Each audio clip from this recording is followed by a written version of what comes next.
Pensa só, como é que a Bíblia consegue pegar uma coisa super comum e transformar em algo extraordinário, sabe?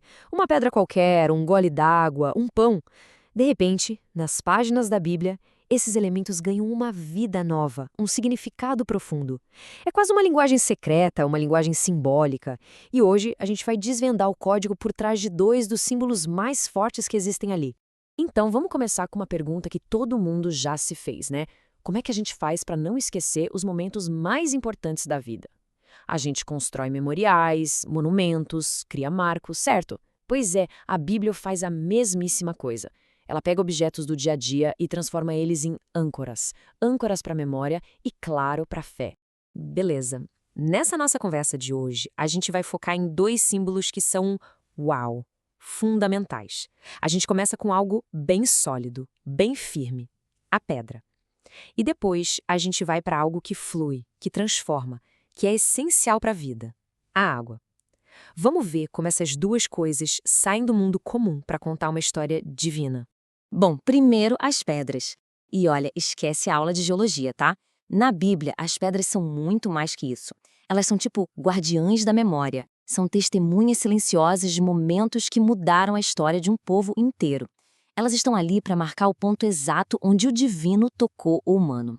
A ideia por trás disso era simples, mas muito poderosa. Era criar um ponto físico, sabe? Algo que se podia ver e tocar, para lembrar de uma ação de Deus. Imagina só, quando viesse um perrengue, um desafio novo, era só olhar para o memorial e pensar: opa, peraí, Deus já nos ajudou aqui antes, Ele pode fazer de novo. Era um jeito de materializar a esperança. E olha, um dos exemplos mais clássicos disso está na história do profeta Samuel. Depois de uma vitória que parecia impossível contra os filisteus, o que ele faz?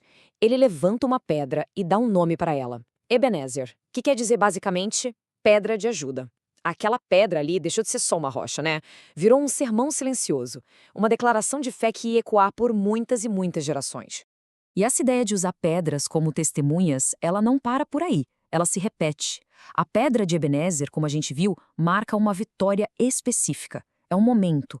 Já as 12 pedras que Josué tira do Rio Jordão, aí a escala é outra. São 12, uma para cada tribo de Israel. Elas solidificam a memória de um milagre que uniu uma nação inteira.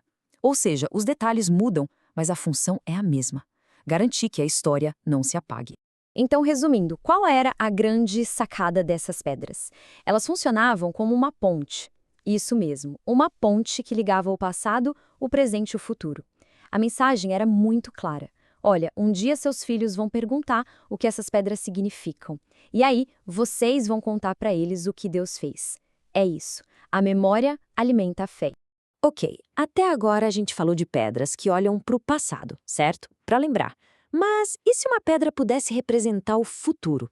E se ela não fosse só um lembrete do que já foi, mas a base, o alicerce de tudo que ainda está por vir?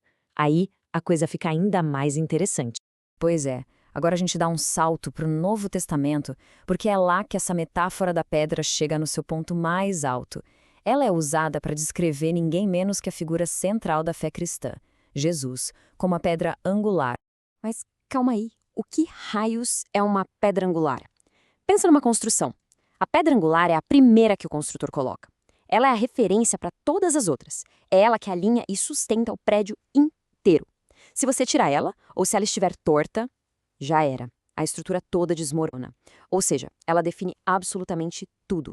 E é aqui que a gente entende o grande e o brilhante paradoxo do cristianismo. A Bíblia diz que Jesus foi a pedra que os construtores rejeitaram. Os construtores, no caso, eram as autoridades religiosas da época. Eles olharam para ele e não servia, rejeitaram. Só que essa pedra que foi jogada fora se tornou a pedra angular, o fundamento de tudo. Aquele que foi descartado virou o pilar central. Então, beleza, a gente saiu da solidez da pedra, que fala de memória, de fundamento, e agora a gente vai para um outro elemento. Um símbolo de fluidez, de purificação, de transformação. A gente deixa a rocha para trás e mergulha de cabeça nas águas. A água, nossa, esse é outro símbolo que está por toda parte na Bíblia. E o significado dela é tão profundo quanto o da pedra. Pensa bem, a água é limpeza, é vida e, talvez o mais importante, é um novo começo. E tudo isso se resume de uma forma muito clara em um ritual: o batismo. Porque o batismo, gente, não é só um ritual com água. É muito mais. É a representação do lado de fora de uma mudança gigantesca que aconteceu do lado de dentro.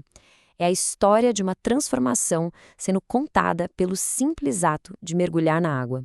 É legal ver como o significado do batismo foi evoluindo. Essa ideia de mergulhar na água para se purificar já existia, mas a Bíblia pega isso e dá uma profundidade incrível.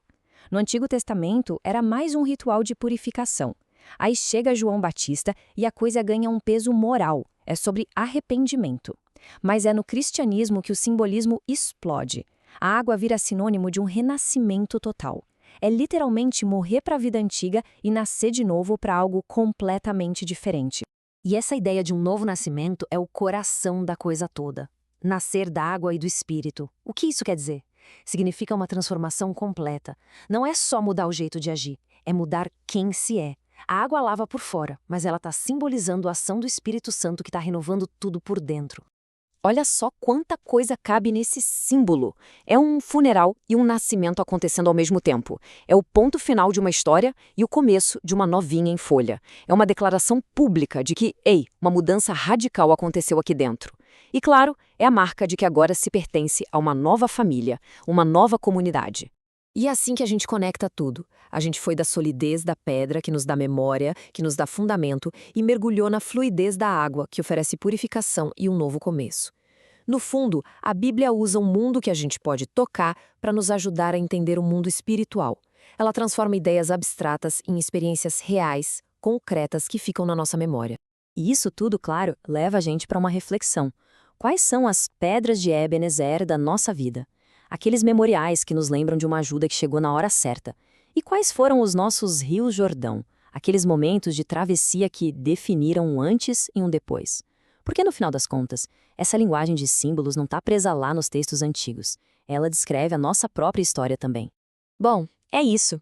Se essa forma de analisar as escrituras fez sentido, se inspirou de alguma forma, não se esqueça de se inscrever no canal e deixar o like. Assim a gente continua essa jornada de descobertas. Muito obrigada pela companhia e até a próxima.